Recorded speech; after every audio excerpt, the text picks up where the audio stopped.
It's Tuesday, September 20th, coming up live. More teenagers than ever before are getting plastic surgery, so we're getting a view of teens going under the knife.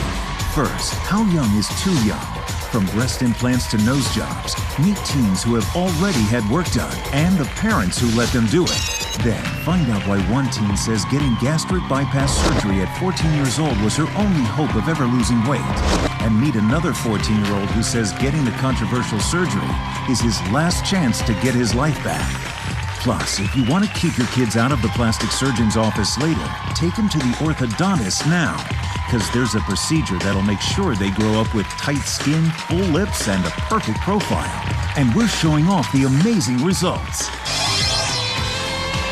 All that and the hot topics you want to hear, coming up live on The View.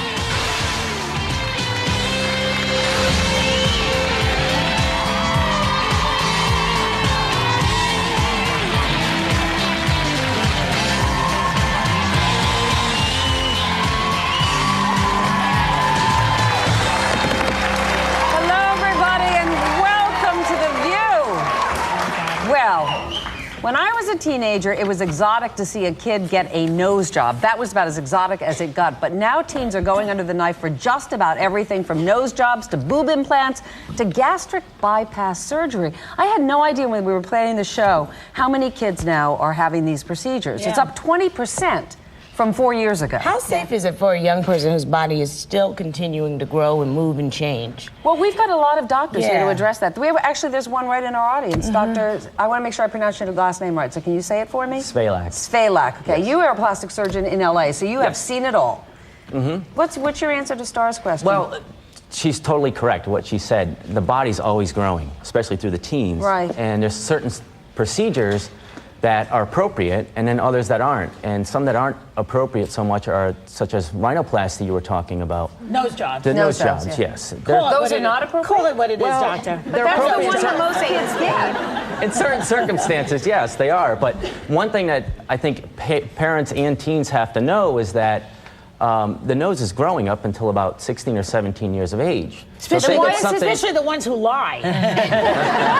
Their nose is really growing. Those are a problem. Yeah. So I remember when everybody got the same nose, it's gotten better. The little, remember? Yeah, the little petunia pig. Yeah, they all had that same nose. Yeah. So at 13 is probably not smart. At 16 I think it is should the wait. earliest you should really look at it. There's specific guidelines, I think, that parents and teens should address. And that's one issue. The growth issue is one thing. Right. Another issue is, how much does this teen want it and for what reasons do they want it for? But there are doctors out there who are doing this procedure on kids that are 14, 13, whatever. So where are the ethics? Are they coming in asking for like celebrity noses, or do you find that teens have a very specific idea of what they want? Like they want, Lindsay Lohan's earlobe. No, I mean, a lot of times they come in, they don't want the bump on their nose, or they don't want such a hanging tip, those type of things that you see. Tip?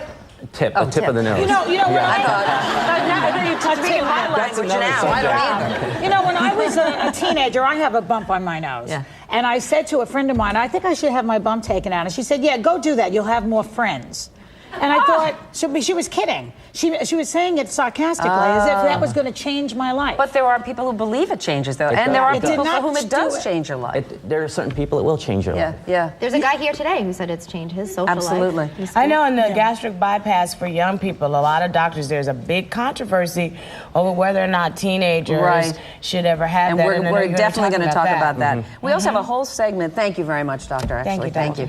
We also have a whole segment on braces and the headgear and all that stuff that doesn't just correct your teeth in terms of straightening them, but is actually used to reshape the entire face, which is really fascinating. So 10 years down the line, your face is better than it would have been otherwise. Really interesting stuff. When I was in college or high school, I think there was a friend of mine who had a nose done, and she said that her mother suggested that she do it. Now, I don't know. She didn't even know she had a big bad nose. Yeah. See, that's wrong. So how did she feel about that? It was normal, like I did. It's better to be delusional sometimes and think that your nose is great. Is she glad that she had the nose done? She probably is, because she probably needed it, I guess. But she still remembers that her mother suggested it. Well, maybe her mother would have just nagged her until she did. Maybe that's why she's glad. I don't think mom should say that to a child. I think if your daughter feels that she's beautiful, and if you aren't the one thinking, okay, I love you for who you are, how is this girl supposed to expect that someone else, like a man or partner will eventually down the road love her for who she is. But what if your daughter should never doesn't do that. feel that way and is very self-conscious about her nose? That's a different story. Do you tell her she the brings truth? it Do to you say your nose is... Or maybe you can say, well, if you're that concerned about it, the good news is there are things we can do about it. Then we need to talk to somebody. You're a good mom. You are a good mom. But that's only if you agree that the kid needs it. If Right. some kids are crazy. They all think they're too fat absolutely. when they're not fat. I mean, you don't know what they actually is the truth. We had that little girl on here who weighed, Lord, 90 pounds. And she still thought she was fat. She's remember? anorexic. So her And head we were so worried about her. The only time you're fat when you're 90 pounds is when you're a toddler. Yeah. I know. Oh, did you guys see Oprah's show yesterday? First show of her season? Yeah. 20 years, so applaud her. Congratulations. Good job. Well done to Oprah. Congratulations. She had on Jennifer Aniston, and what was so interesting, neither one of them used the A word or the B word. Nobody brought up Angelina or Ben by name. Brad. See, even I forgot. Yeah. But none of you were here helping me. They're laughing. You're leaving me to hang. No, I just thought she was dating your son all of a sudden. I am thinking about my son, but I'll tell you about that later. I never would have brought it up. But she said she's ready to date again, which is nice. She looked great. But they were talking about the obsession that the media had about Jen and Ben. And I'm kidding this time. I'm kidding that time. So Oprah was speculating. She said she thought the reason people were so obsessed was because the couple really started to symbolize, that couple on the wedding cake. And if they failed in their marriage, then people would assume, therefore, I'm going to fail in mine. Really? I don't think that's why people are obsessed. Do you guys? I don't know. I think celebrities, whether we like it or not, whether they like it or not, I think they're like walking billboards. You know what I mean? They wear a certain perfume, we want to buy it. They have their hair color a certain color. All of a sudden, we're out buying the one with the box that has their face on it. They wear certain shoes. We hope they buy them. Yes. And we do. You're right. So why is it different when it comes to love? I think, we look at them and we say, wow, this is what they have. I want that. But it's still the same. You know what I'm saying? It's still the absolute same. You have the same problems. His drawers are still on the floor. Yeah. He still leaves the toilet seat up. Little Angelina walked by. He still might look. I mean, it doesn't really matter. He might look. You mean Brad Pitt throws his underwear on the floor? I guarantee you. I don't know. He seemed like a real... It's still a marriage. It's still, you're a woman and a man, no matter what they do for a living. I'm not worried about her. She's pretty, she's young, she's rich, she's got straight hair, no bump in her nose. Well, there you go. Let her live. All right. We'll be right back with more Hot Topics.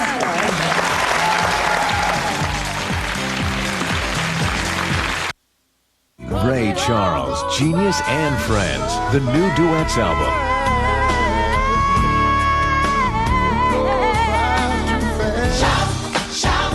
This brilliant CD features 14 brand new duets with today's most acclaimed voices.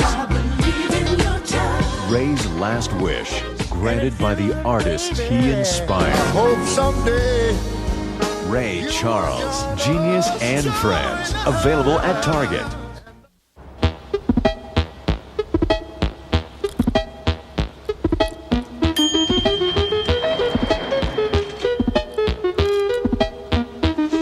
Entertain your mouth with refreshing Tic Tac.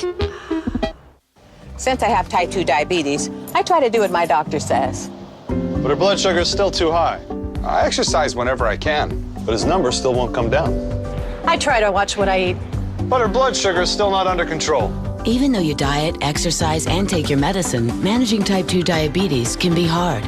Adding Avandia can help. Avandia lowers blood sugar. It works differently than other diabetes medicines by helping your body use its own natural insulin better. And Avandia can help maintain blood sugar control. Avandia may cause fluid retention or swelling, which can make some heart problems worse or lead to heart failure. Avandia is not right for everyone. Talk to your doctor if you have heart failure or liver problems. Blood tests should be used to check for liver problems before starting and while taking Avandia. Avandia may cause weight gain. It may cause low blood sugar when taken with other diabetes medicines and may increase your risk of pregnancy. I got my blood sugar under control. You really did. Could adding Avandia help you? That's how I used to get my guys up for breakfast. Now, these do the trick. Aunt Jemima griddle cake sandwiches, sausage, egg, and cheese with sweet Aunt Jemima pancakes. One of the many Aunt Jemima breakfast favorites your family will love. Who says there's no alternative to aging? At Avon, there is. Introducing a new alternative intensive age treatment, our breakthrough in herbaceutical science. For the first time, our exclusive healing plant therapies and revolutionary anti-aging science unite. Watch it reduce the look of wrinkles, visibly fade age spots, and help restore the look of youthful contours. So call your Avon lady and order a new alternative, our most intensive age treatment yet. Let the healing age begin. Tonight's halftime entertainment, Shout Elmo! You make Elmo wanna shout, be like Elmo and shout, shake your fur out and shout, throw your hands up and shout, come on now, shout, a little bit softer now, shout, a little bit softer now. Now your kids can shout with Elmo. Shout a little bit louder now. Hey, Elmo's gonna move. Shout, shout, shout, shout, shout, shout. Yeah, you make Elmo wanna shout. Only from Fisher-Price.